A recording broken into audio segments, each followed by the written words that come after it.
ओम शांति। 19 जून 2025 के बाबा के मधुर महावाक्य। बाबा कहते, मीठे बच्चे, अभी तुम ईश्वरीय औलाद बने हो। तुम्हारे में कोई आश्रय गुण नहीं होने चाहिए। अपनी उन्नति करनी है, गफलत नहीं करनी है। अभी तुम ईश्वरीय औलाद बने हो, तुम्हारे में कोई आश्रय गुण नहीं होने चाहिए। अपनी उन्नति करनी है, गफलत नहीं करनी है। प्रश्न, आप संगम युगी ब्राह्मण बच्चों को कौन सा निश्चय और नशा है? बाबा प्रश्न पूछते, आप संगम युगी ब्राह्मण बच्चों को कौन सा निश्चय और नशा है? उत्तर, हम बच्चों को निश्चय और नशा है कि हम ईश्वरीय संप्रदाय के हैं। हम स्वर्गवासी विश्व के मालिक बन रहे हैं। संगम पर हम ट्रांसफर हो रहे हैं। आश्रय औलाद से ईश्वरीय औलाद बन 21 जन्मों के लिए स्वर्गवासी बनते हैं। इससे भारी कोई वस्तु होती नहीं। ओम शांति। बाप बैठ बच्चों को समझाते हैं। अक्सर करके मनुष्य शांति को पसंद करते हैं। घर में अगर बच्चों की खिटपिट है तो अशांति रहती है। अशांति से दुख भासता है, शांति से सुख भासता है। यहाँ तुम बच्चे बैठे हो, तुमको सच्ची शांति है। तुमको कहा जाता है बाप को याद करो, अपने को आत्मा समझो। आत्मा में जो आधा कल्प से अशांति है वह निकलनी है शांति के सागर बाप को याद करने से। तुमको शांति का वर्षा मिल रहा है, ये भी तुम जानते हो। शांति की दुनिया और अशांति की दुनिया बिल्कुल अलग है। आश्रय दुनिया, ईश्वरीय दुनिया, सतयुग कलयुग किसको कहा जाता है ये कोई मनुष्य नहीं जानते। तुम कहेंगे हम भी नहीं जानते थे, बल्कि कितने भी पोजीशन वाले थे। पैसे वाले को पोजीशन वाला कहा जाता। गरीब और शाहूकार समझ तो सकते हैं, वैसे तुम भी समझ सकते हो बरोबर ईश्वरीय औलाद और आश्रय औलाद। अभी तुम मीठे बच्चे समझते हो हम ईश्वरीय संतान हैं, ये पक्का निश्चय है। तुम ब्राह्मण समझते हो हम ईश्वरीय संप्रदाय स्वर्गवासी विश्व के मालिक बन रहे हैं। हरदम वे खुशी रहनी चाहिए। बहुत थोड़े हैं जो यथार्थ रीति से समझते हैं।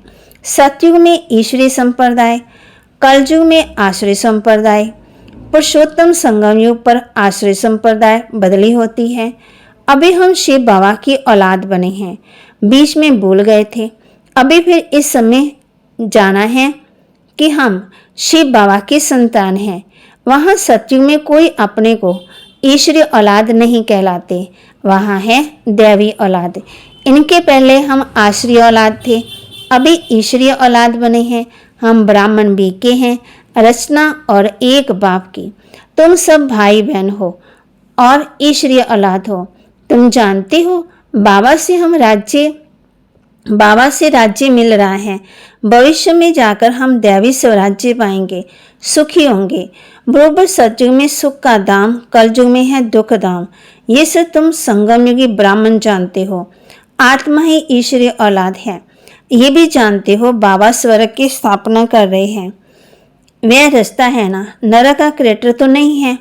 उनको कौन याद करेंगे? तुम मीठे मीठे बच्चे जानते हो बाप स्वर्ग की स्थापना कर रहे हैं।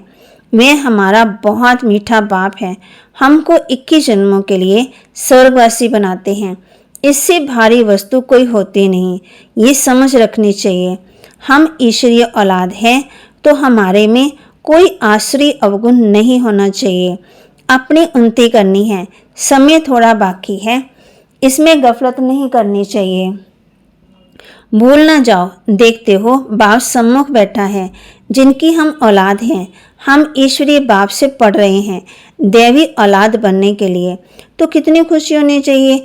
बाबा सिर्फ कहते हैं मुझे याद करो, तो विकर्म ही नाश हो जाएंगे। बाप आए हैं सबको ले जाने, जितना जितना याद करेंगे उतना विकर्म ही नाश होंगे।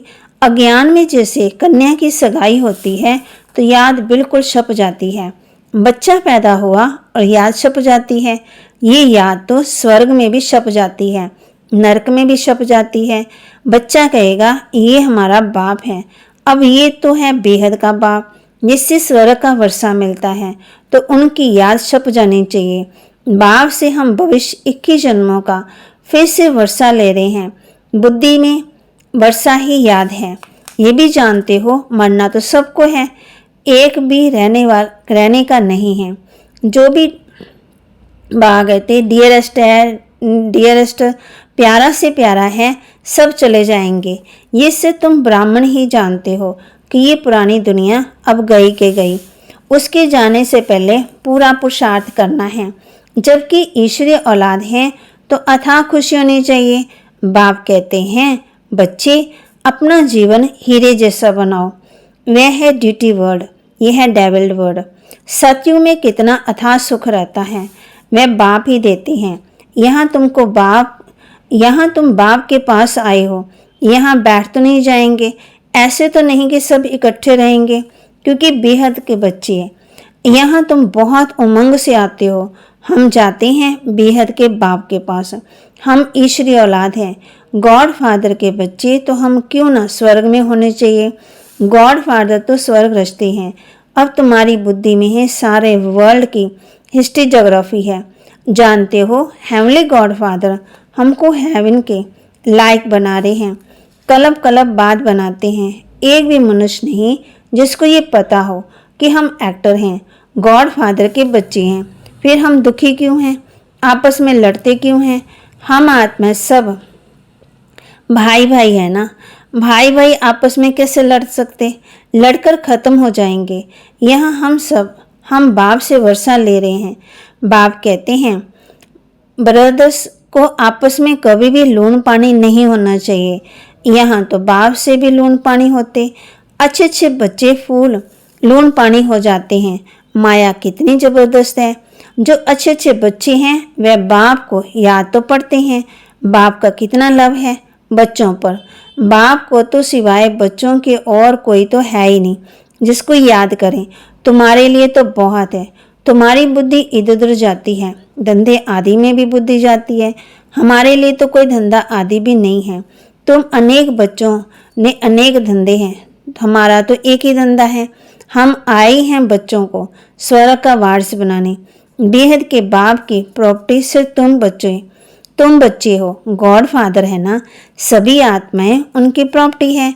माया ने शिष्य बना दिया, अब गुलगुल बनाते हैं। बाप कहते हैं मेरे तो तुम ही हो। तुम्हारे ऊपर हमारा मोह भी है। चिट्ठी नहीं लिखते तो ऊना हो जाता है, ख्याल चलता है। अच्छे अच्छे बच्चों की चिट्ठी नहीं आती। अच्छे अच्छे बच्चों को एकदम माया ख़त्म कर देती है। जरूर देवीमान है। बाप कहते रहते हैं अपनी खुश कैरियत लिखो। बाप बच्चों से पूछते हैं बच्चे तुमको माया हैरान तो नहीं करती है। बहादुर बन, माया पर जीत पहन रहे हो। तुम युद्ध के मैदान में हो। कर्म इंद्रियां ऐसे वश करनी चाहिए जो कुछ भी चंचलता ना हो। सतयुग में सब कर्म इंद्रियां वश में रहती है। कर्म इंद्रियों की कोई चंचलता नहीं होती, ना मुख की, ना हाथ की, ना कान की। कोई भी चंचलता की बात ही नहीं होती। वहाँ कोई भी गंध की चीज होती नहीं है। यहाँ योग बल से कर्म इंद्रियों पर जीत पाते। बाप कहते हैं कोई भी गंदी बात नहीं, कर्म इंद्रियों को वश करना है, अच्छी रीति पुरुषार्थ करना है। टाइम बहुत थोड़ा है। गायन भी है ना, बहुत गई थोड़ी रही। अभी थोड़ी की भी थोड़ी रह जाती। नया मकान बनता रहता तो बुद्धि में रहता है बाकी थोड़ा समय है। अब भी ये तैयार हो जाएगा, बाकी ये थोड़ा काम है। वह है हद की बात, ये है बेहद की बात। ये भी बच्चों को समझाया गया है। उनका है साइंस बल, तुम्हारा है साइलेंस बल। है उनका भी बुद्धि बल, तुम्हारा भी बुद्धि बल। साइंस की कितनी इन्वेंशन निकालते रहते हैं। अभी तो ऐसे बम्स बनाते रहते हैं जो कहते हैं वहाँ बैठे बैठे छोड़ेंगे तो सारा शहर खत्म हो जाएगा। फिर ये सेनाएं, एरोप्लेन आदि भी काम नहीं आएंगी। तो वह है साइंस, तुम्हारी है साइलेंस बुद्धि। वह विनाश के लिए निमित्त बने हुए हैं, तुम अविनाशी पद पाने के लिए निमित्त बने हो। ये भी समझने की बुद्धि चाहिए। तुम बच्चे समझ सकते हो। बाप कितना सहज रास्ता बताते हैं। बल कितने भी अहलाएं कुब्जाएं, सिर्फ 2 अक्षर याद करने हैं, बाप और वर्षा। फिर जितना जो याद करें और संग तोड़ एक बाप को याद करना है। बाप कहते हैं, मैं जब अपने घर परम धाम में था तो भक्ति मार्ग में तुम पुकारते थे, बाबा आप आएंगे तो हम सब कुछ कुर्बान करेंगे। ये हुए जैसे करनी घोर। करनी घोर को पुराना सम्मान दिया जाता है। तुम बाप को क्या देंगे? इनको मना ब्रह्मा को तो नहीं देते ना, इसने भी सब कुछ दे दिया। ये थोड़ी यहाँ बैठ महल बनाएंगे, ये सब कुछ शिव बाबा के लिए उनके डायरेक्शन पर कर रहे हैं। वह कर्ण करावण हाथ डायरेक्शन देते रहते। बच्चे कहते हैं, बाबा आप हमारे लिए एक ही हो, आपके लिए तो बहुत बच्चे हैं। बाबा फिर कहते, हमारे लिए सिर्फ तुम बच्चे हो, तुम्हारे लिए तो बहुत है। कितने देर के संबंधियों को याद रहती है। मीठे मीठे बच्चों को बाप कहते हैं, जितना हो सके बाप को याद करो और सबको भूलते जाओ। स्वर्ग की राजाई का मक्खन तुमको मिलता है। जरा ख्याल तो करो कैसे ये खेल की रचना है। तुम सिर्फ बाप को याद करते हो और सुदर्शन चक्रधारी बनने से चक्रवर्ती राजा बनते हो। अभी तुम बच्चे प्रैक्टिकल में अनुभवी हो। मनुष्य तो समझते हैं भक्ति परंपरा से चली आई, विकार भी परंपरा से चले आए। इन लक्ष्मी नारायण राधे कृष्ण के भी बच्चे थे ना? अरे हाँ, बच्चे क्यों नहीं थे, परंतु उन्हों का था संपूर्ण निर्विकारी, यहाँ तो संपूर्ण विकारी। एक दो को गालियां देते रहते। अब तुम बच्चों को बाप श्री श्री की श्रीमत मिलती है, तुमको श्रेष्ठ बनाते हैं। अगर बाप का कहना नहीं मानेंगे तो फिर थोड़ी बनेंगे। अब मानो ना मानो सपूत बच्चों को फौरन मानेंगे। पूरी मदद नहीं देते तो अपने को घाटा डालते हैं। बाप कहते, मैं कलब कलब आता हूँ, कितना पुरुषार्थ कराता हूँ, कितना खुशी में ले आते हैं। बाप से पूरा वर्षा लेने में ही माया गफलत कराती है, परंतु तुम्हें उस फंदे में नहीं फंसना है।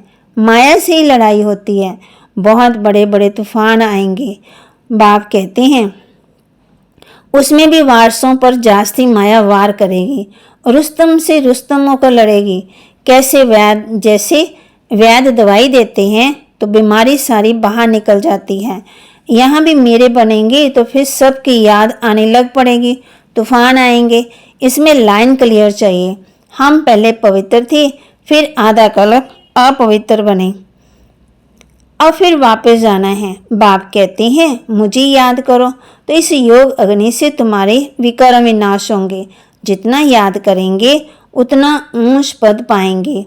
याद करते करते तुम घर चले जाएंगे। इसमें बिल्कुल अंतर्मुखता चाहिए। नॉलेज भी आत्मा में धारण होती है, आत्मा ही पढ़ती है। आत्मा का ज्ञान भी परमात्मा बाप ही आकर देते हैं। इतना भारी ज्ञान तुम लेते हो तो विश्व का मालिक बनने के लिए। तुम मुझे कहते ही हो ना, पतित पावन, ज्ञान का सागर, शांति का सागर जो मेरे पास है वह तुमको सबको देता हूँ। बाकी सिर्फ दिव्य दृष्टि की चाबी नहीं देता हूँ, उसके बदले फिर तुमको विश्व का मालिक बनाता हूँ। शास्त्रकार में कुछ है ही नहीं है, मुख्य है पढ़ाई। पढ़ाई से तुमको 21 जन्मों का सुख मिलता है। मीरा की भेंट से तुम अपने सुख की भेंट करो। वह तो कलयुग में थी, दीदार किया फिर क्या हुआ, दर्शन किए फिर क्या हुआ। भक्ति की माला ही अलग है। तो ज्ञान मार्ग की माला अलग है। रावण की राजाई अलग है, तुम्हारी राजाई अलग है। उनको दिन उनको रात कहा जाता है। अच्छा, मीठे मीठे सिके लदे बच्चों प्रति माता पिता बाप दादा का याद प्यार और गुड मॉर्निंग। रूहानी बाप की रूहानी बच्चों को नमस्ते। रूहानी बच्चों की रूहानी बाप दादा को दिलवा जान सिकवा प्रेम से नमस्ते। ओम शांति, ओम शांति। धारणा के लिए मुख्य सार। याद के बल से अपनी कर्म इंद्रियां ऐसी वश करनी है जो कोई भी चंचलता ना रहे। टाइम बहुत थोड़ा है, इसलिए अच्छी रीति पुरुषार्थ कर। इसलिए अच्छी रीति पुरुषार्थ कर माया जीत बनना है। माया जीत बनना है। बाप जो ज्ञान देते हैं, बाप जो ज्ञान देते हैं, उसे अंतर्मुखी बन, उसे अंतर्मुखी बन धारण करना है, धारण करना है। कभी भी आपस में, कभी भी आपस में लूण पानी नहीं होना है, कभी भी आपस में लूण पानी नहीं होना है। बाप को अपनी खुश खैरियत का समाचार जरूर देना है, बाप को अपनी खुश खैरियत का समाचार जरूर देना है। वरदान दे रहे बाबा हम बच्चों को कल्याणकारी वृत्ति द्वारा, कल्याणकारी वृत्ति द्वारा सेवा करने वाले, सेवा करने वाले सर्व आत्माओं की, सर्व आत्माओं की दुआओं के अधिकारी भव, दुआओं के अधिकारी भव। कल्याणकारी वृत्ति द्वारा सेवा करने वाले सर्व आत्माओं की दुआओं के अधिकारी भव। कल्याणकारी वृत्ति द्वारा सेवा करना, यही सर्व आत्माओं की दुआएं प्राप्त करने का साधन है। जब लक्ष्य रहता है कि हम विश्व कल्याणकारी हैं, तो अकल्याण का कर्तव्य हो ही नहीं सकता। जैसा कार्य होता है वैसी अपनी धारणाएं होती हैं। अगर कार्य याद रहे तो सदा रहमदिल, सदा महादानी रहेंगे। हर कदम में कल्याणकारी वृत्ति से चलेंगे। मैंपन नहीं आएगा, निमित्तपन याद रहेगा। ऐसे सेवाधारी को सेवा के रिटर्न में सर्व आत्मा की दुआओं का अधिकार प्राप्त हो जाता है। स्लोगन, साधनों की आकर्षण, साधनों की आकर्षण साधना को खंडित कर देती है। साधनों की आकर्षण साधना को खंडित कर देती है। अव्यक्त इशारे, आत्मिक स्थिति में रहने का अभ्यास करो, अंतर्मुखी बनो। अंतर्मुखी आत्माएं 3 प्रकार की भाषा के अनुभवी होती हैं। पहला नैनों की भाषा, दूसरा भावना की भाषा, तीसरा संकल्प की भाषा। ये 3 प्रकार की भाषा रूहानी योगी जीवन की भाषा है। जितना जितना आप अंतर्मुखी स्वीट साइलेंस रूप में स्थित होते जाएंगे, उतना 3 भाषाओं द्वारा सर्व आत्माओं को अनुभव करा सकेंगे। अब इस रूहानी भाषा के अभ्यासी बनो। तो बाबा ने कहा है आज किस बात का अभ्यास करना है? नैनों की भाषा, भावना की भाषा, संकल्प की भाषा और कल्याण की वृत्ति रखनी है। सब आत्माओं को दुआएं देनी है और टाइम पर टाइम को सफल करना है। अंतर्मुखी होकर धारणा भी करनी है और बाबा के महावाक्य को लाइक भी करना, शेयर भी करना, सब्सक्राइब भी करना है और अपने जीवन में धारण भी करना है। ओम शांति।